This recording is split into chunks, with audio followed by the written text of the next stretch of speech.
This is Brenda Lynn Allen. I am so excited because my friend Chris Golden is sitting here with me today. How are you doing? I'm delightful.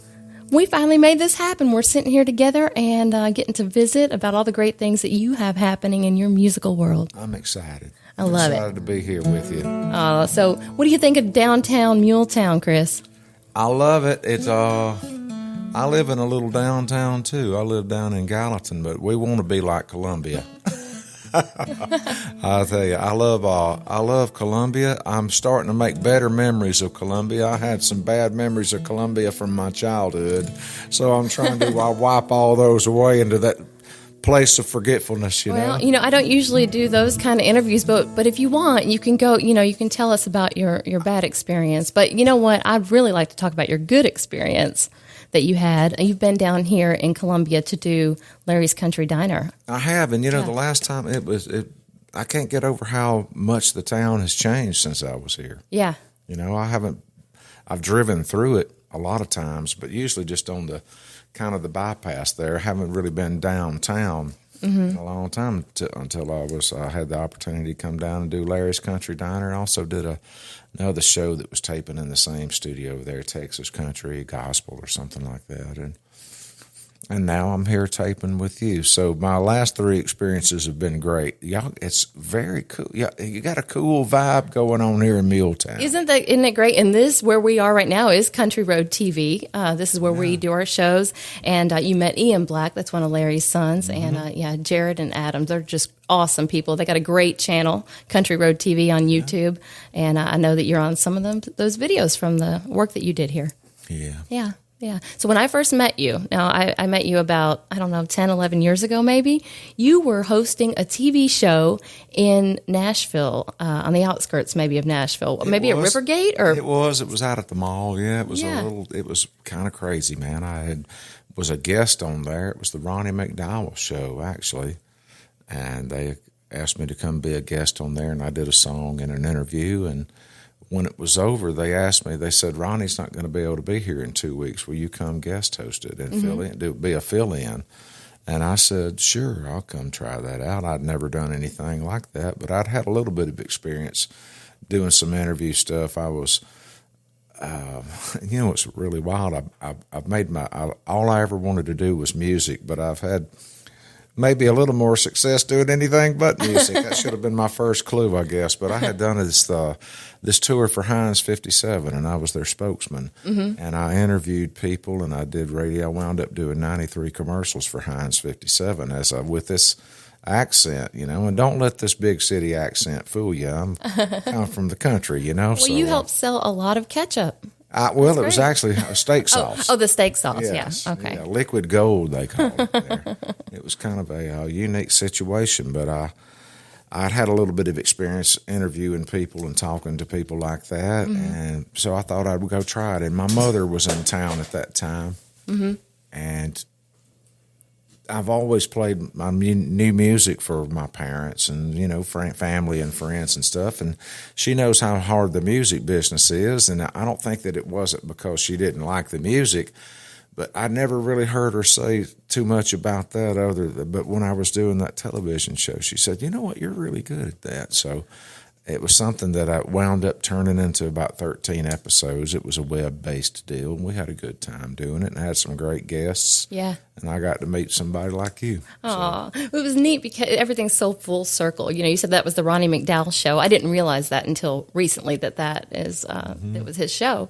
And I've gotten to become friends with Ronnie over the years since then, and you as well. But I was doing a radio show out in Lynchburg, Tennessee at the Barbecue Caboose Cafe, and they told me, Mike Allen and his wife Linda, I don't know if you know, no relation here, but they said, you all need to go check out Chris Golden out there at the mall. So we went. That was my first TV taping, I think, that I attended, and I was just blown away. You were so charismatic, did such a great job. So if you were filling in, I agree, you're a natural at it. It was great. I appreciate it. It was fun. I had a lot of fun doing it. So. Yeah, well, very good. So you've had a lot going on musically. I know you're busy every weekend, traveling, touring. I follow you on social media. Yeah. So in addition to your solo thing, all the songwriting that you do, you're also traveling with your family band as well and performing quite a few dates. Well, we're starting to do more and more. You know, it was I mainly on the weekends I go out. I'm on the gospel circuit, and I play and sing in a lot of churches and little fall festivals coming up here. Got 2 or 3 of those coming up, and but yeah, our family band. It was. I know it's kind of been well documented, but during the pandemic, we all got sent home and shut down. And my brother had been overseas. My dad does 150 plus dates a year with the Oak Ridge Boys, and I was out doing my solo thing. I do about 80 dates a year probably. Yeah. And we were all sent home, so we started recording. As first got together around the piano just to keep our chops up, because we weren't singing, so we were just getting together to keep our chops up, and we wound up going in the recording studio and recording 3 albums, and so we've been taking it out and doing a few shows with it and having a good time. It's 3 generations. My daughter comes out and plays fiddle and sings with us. Excellent, when she can. And my son was home from college this past summer. He came out with us too, and just excellent singer. Oh, he just sings the paint off of it. He's great. He's a joy to be around too. Your whole family is. Well, they're sweet. They take after. I hope that I rub. Maybe the good parts rubbed off and the bad parts didn't, hopefully. It seems like you get a lot of joy on that stage sharing music with your kids. That's got to be just a dream come true. It's fun. Yeah. It's a lot of fun. I have believed in them for a long time. Yeah. I have. I've known they're great for a long time, so it's fun to see other people go, wow, yeah, they are good. Yeah. And it's not just I know that it's a little, I have a little bit of that nepotism thing going on because my dad's a singer, and, it's like, hopefully people will think that I've got some of this on my own creds too, because I've played music. I would be doing it whether it's more of just a family business kind of thing. Right. And there's a lot of people that, home builders and carpenters and plumbers and mechanics who want their children to carry on the family business, and it was something that always came naturally and easy for me. And I think it was the same way for my kids too. That they play and sing, write songs, and something they've been around for a long time, and I don't know. It seems like it's pretty natural for them too. Yeah, music is like breathing in the Golden family. It looks it's like air and water. Yeah, I love that. I've gotten to attend several of the concerts. When you all first released your albums after the pandemic, and you were getting back out there, you did a album release show for all 3 albums at 3rd and Lindsley in Nashville, I believe. Right. And I love that. It was such a joy to attend that. And then most recently, On Fire Concerts had you on one of their shows, and me and my business partner, Jack Plant, got to attend that as well. Yeah, over in Manchester. Thank We're you. going to be coming Manchester. to Lawrenceburg next April. I think it's is it the Palace Theater over there? What's the name of the theater? Crockett Theater. The Crockett Theater. Yes. See? Yes, and that's a great music series, and he'll post about that closer to time, I'm sure, as well. We're going to have to do some extra gospel music down there, because that's a gospel town, isn't it? Absolutely, it sure is. It sure is. And speaking of gospel music, did you know that's the first town, Lawrenceburg, is the first time that I really did a solo gospel thing. Oh, really? I had found myself not on the road with Oak Ridge Boys. I'd been out there for 17 and a half years. Mm-hmm. And I had kind of had a spiritual experience happen to me prior to me not finding myself getting on their bus 2 or 3 days a week. Mm-hmm. But I had a friend of mine. I didn't really know what I was going to do, but I knew music was going to be involved. And I had a friend of mine come up to me or call me and say, "Hey, man, they have a wild game supper going on down here in Lawrenceburg at this Baptist church. Will you come down here and sing some songs for them? Some gospel stuff." Mm-hmm. And I said, "Sure, I'll come down there and do that." And I had singing at this wild game supper on a Saturday night, and the preacher was there. Mm-hmm. And he said, "Hey, my mama has turned sick. I have to go up to Bowling Green, Kentucky tomorrow. I'm going to get you a hotel room. Can you stay and do the service in the morning?" I was like, whoa, man, I'm not a preacher. I don't preach. I can't do an hour, I can't preach. And he said, "Well, just encourage them a little bit, sing them a few songs, and, give them some words of encouragement. So Yeah. I just thought, okay, I'll do it. Oh, wow. I'll be a yes man. So I said, yes, I'll do it. So I stayed. They got me a hotel room. I stayed up all night long in this little hotel room reading a Gideon Bible, trying to make notes about what I was going to talk about. Right, right. And I thought that I would say a few words about the power of the tongue, because I felt like that's what had got me in that situation was my tongue. So anyway, I stayed up most of the night. I started talking the next morning. I sang a couple of songs, and I started talking, and about 5 minutes later, I looked down, and I was on the bottom of my 6th page that I had written. I'd already gone through all of my notes within about 5 minutes.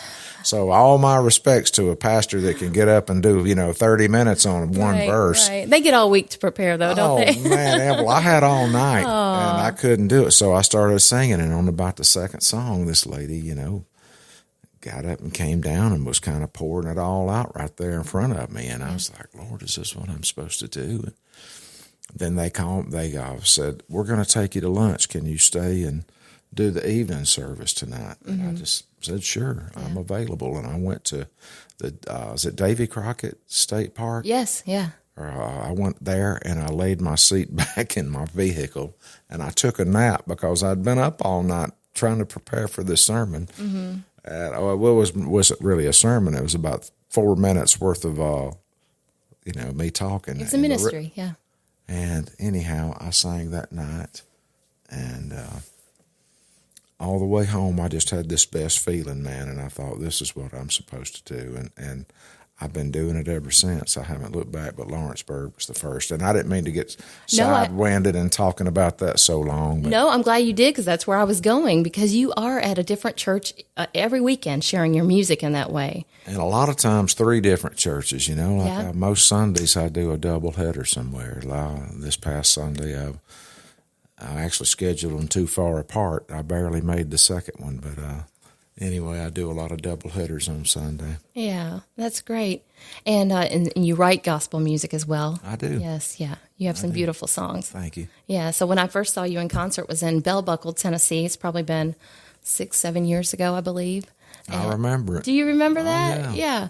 And I can't remember the song, the exact song. You haven't aged. I think you look younger now than you did then. I'll have to agree with you. Thank you. You look great. Oh, thank you so much. Maybe it's Maybelline. Hey. Yeah. All right. So, but yeah, a few years back, you put on a great concert there, and I believe that was another On Fire concert. But I loved the feeling that you gave to all of us. You brought tears to the crowd. I can't remember exactly what song it was, but I remember going up to you afterwards, and it wasn't just me. I was watching the people around me as well. So that's your ministry. It's beautiful. Well, I don't. It's not so much gospel music to me as a heart music. Yeah. I call it heart music. So if it can touch a heart, music is the plow. Yeah. And that can till the ground of a hard heart and get it ready for something, maybe the word or whatever. But I'm just, I know where my strength is, and I'm not an evangelist. I'm a musician and a singer and a songwriter. Yeah. And in gospel music, entertainer is kind of a dirty word to some of them, but it's not to me. I'm an entertainer. I'm not an evangelist. I don't consider what I do a ministry, although I do know the power of a great song that can minister to people. Yeah. And so that's my strength, and I'm going to keep, music is what I guess brought me to the party, and that's my gift more than anything else is music. Thank you for sharing it. Yeah. Will you play a song for us? You want me to? You going to sing with me, or you want to do that one first? You want to do it later? We'll do it later. I want to hear one of your songs. All right.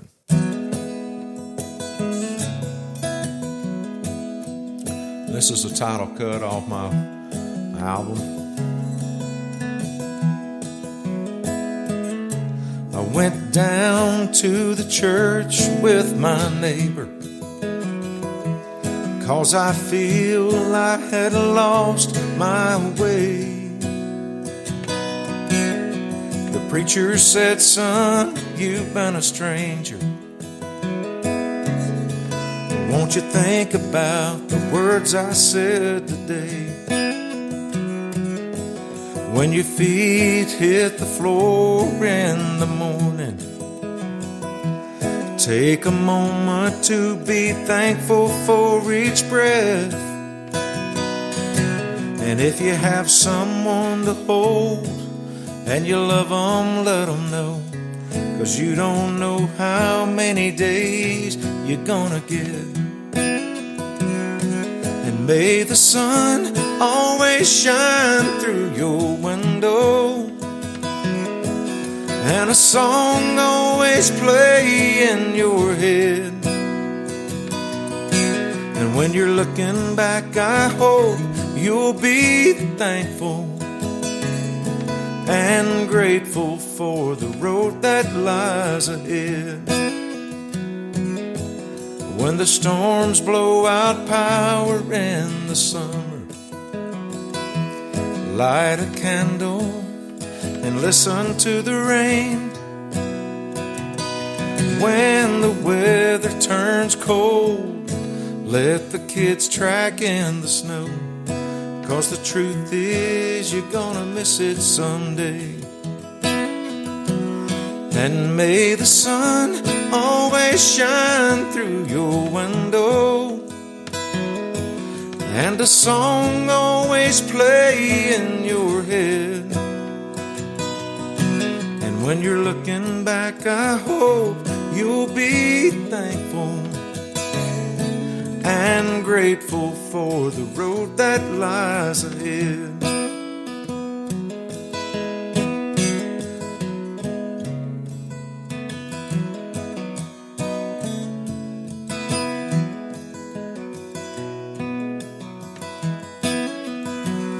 And may the sun always shine through your window, and a song always play in your head.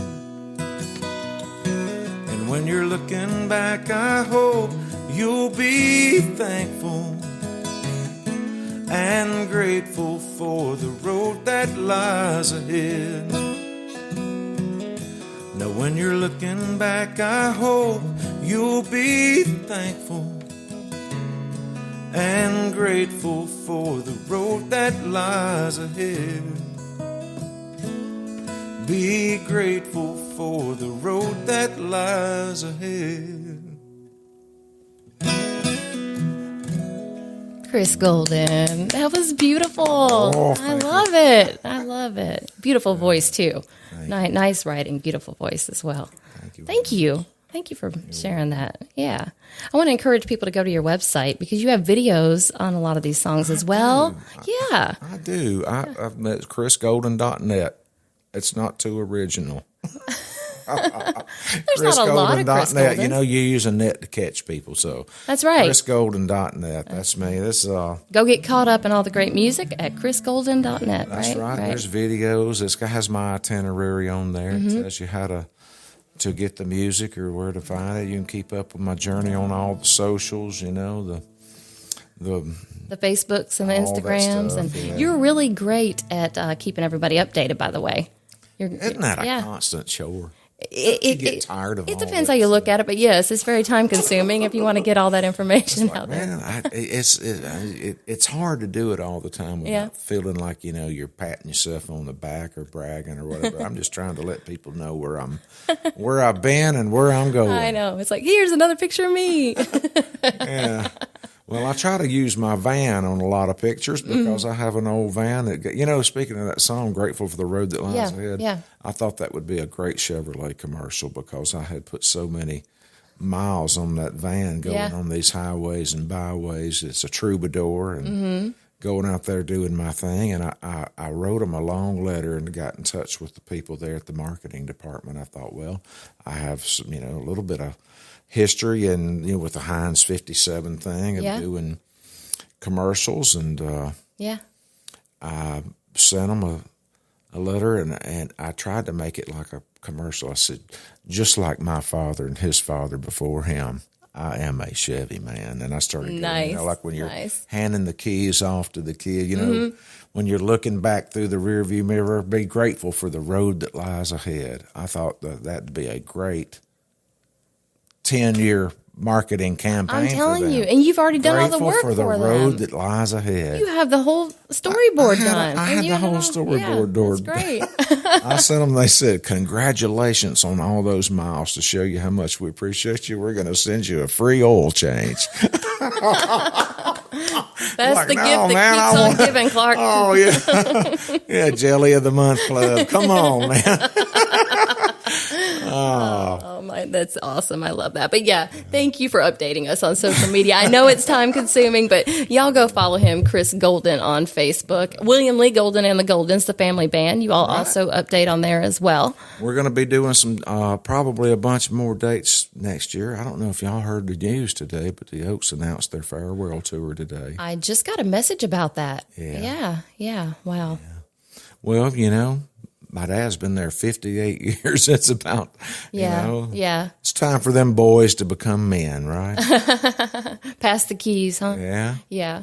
I got to visit with your dad recently, and that was a joy to sit down with William Lee Golden, and I was glad I got to see you and Rusty there that day in passing. But that was fun to sit down with your dad. Yeah, he's very proud of his family. If you didn't know, Well, we're certainly proud of him too. Yeah. We're certainly proud of him too. Yeah, it shows. I do love that you recorded all those albums together during the pandemic. He's very proud of that. As you know, we talk, during his interviews, he just speaks so highly of the projects. Will you touch on those projects for people that haven't heard about it yet? We recorded so many songs. We went in to start doing the gospel songs. We doing a lot of old gospel songs. Some of them I wasn't even familiar with. They're coming out of the hymn book from when he was a little boy. He got his start singing on my granddaddy Golden's radio show. He had a radio show called the Old Country Church Hour. Mm-hmm. I don't know if you're familiar with that, but see, like my great-grandfather was a holiness preacher, and he played the fiddle. And he would go tape his radio show on Saturday nights over in town. And my dad and his sister got their start playing and singing on Granddaddy Golden's radio show. My dad was probably 11 or 12 years old.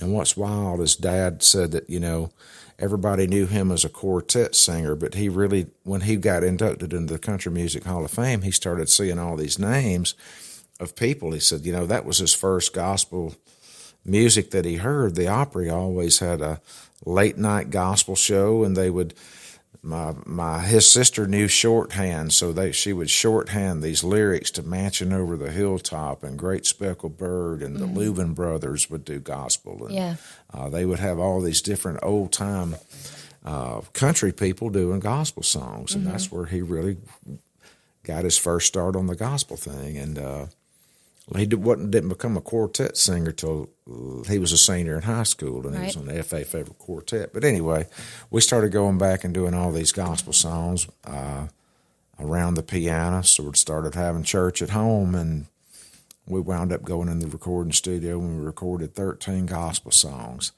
And then he started wanting to do some classic country stuff, like some old Hank Lachlan songs, and some of those. Jim Reeves. That's right. Some of those that I wasn't familiar with either. Mm-hmm.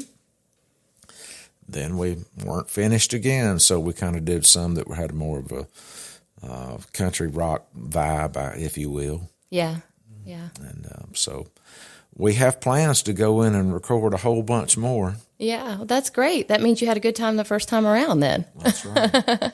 What about for you as far as plans with your music, your original material? Are you in the studio all the time? You know what? I am, and I have one I got a little studio at my house, and I record all the time. You produce? I have been, and I've been I'm about 3 deep right now. Okay. I keep wanting to do one for myself, but I told myself a long time ago I wasn't going to record other people for money anymore. Mm-hmm. I know that a lot of people do. They do it for money and stuff like that. But I got to believe in somebody before I, want to get involved with it anymore. Yeah. And I believe in my kids.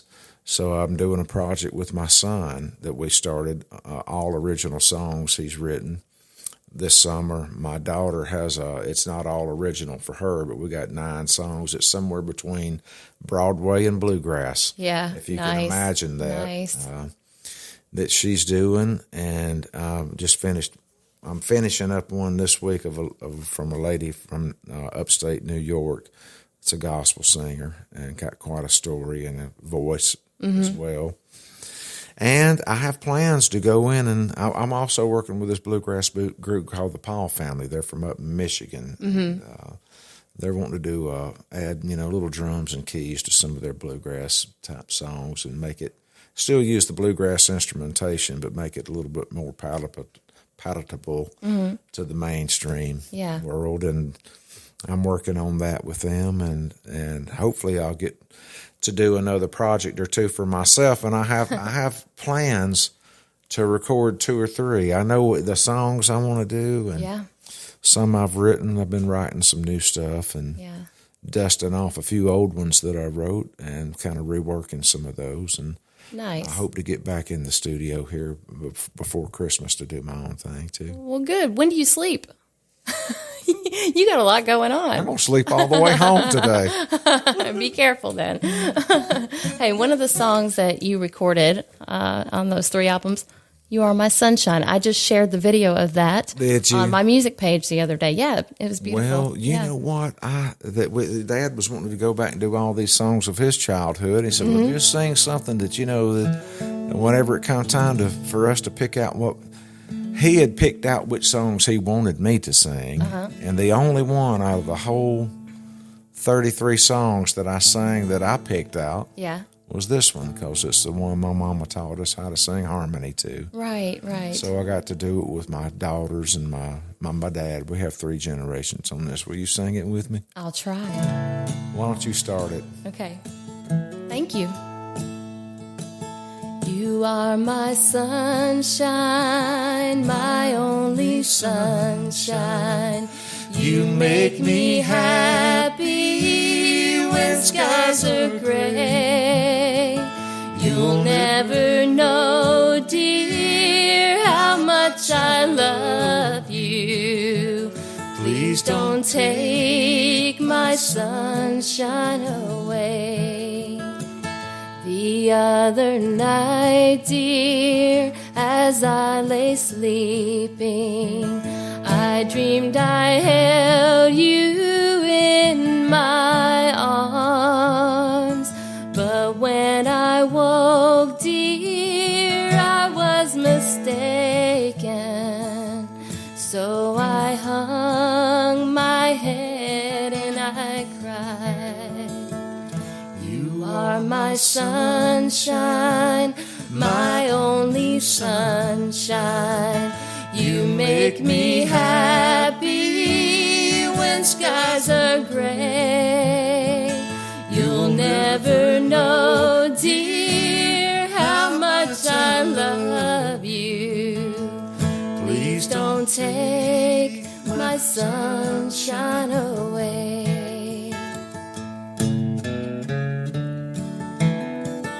You told me once, dear, you really loved me, and no one else could come between. But now you've left me for another.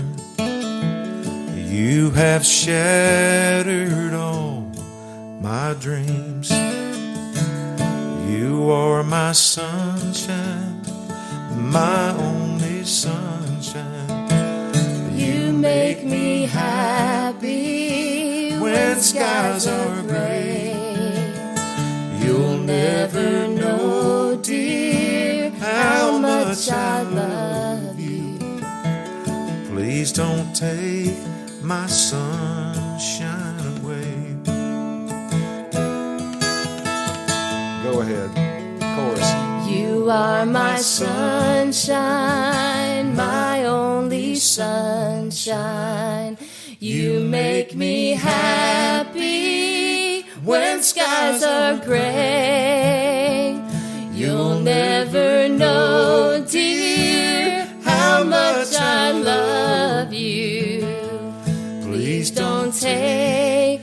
my sunshine away. Please don't take my sunshine away. Thank you, Chris Golden. Thank you. What a joy that was. Thank you. You're great. Oh, well, you're great. You don't Thank you need to so be- much. You are a singer, girl. Well, I'm like you. I like to do a lot of different things. Yeah. Got to give the voice a rest sometimes, Listen to other people Not when talk. it's like that, you don't. Well, thank you so much. It was a joy to sing with you. We finally got to do a song together. Yeah. Let's release it. Let's do it. Released on YouTube, at least. We're going to have to come up with a name. Yes.